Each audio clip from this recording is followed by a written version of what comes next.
Welcome again. This is Honda CR-V, third generation, 2008, and we finish with installation of that HD QLED Android navigation with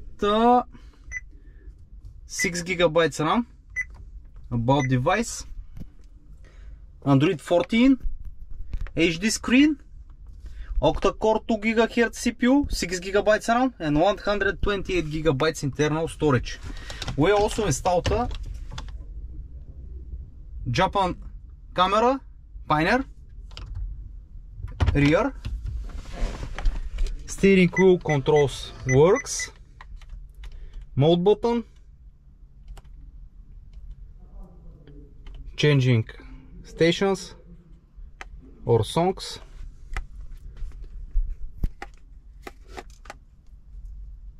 Quad HD videos with nice colors. Okay,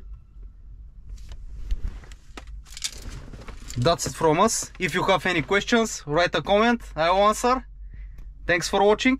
Like and share, subscribe to the channel, that is helping us. See you again in next video. Write a comment what kind of video you want me to make, I'll make it. See you.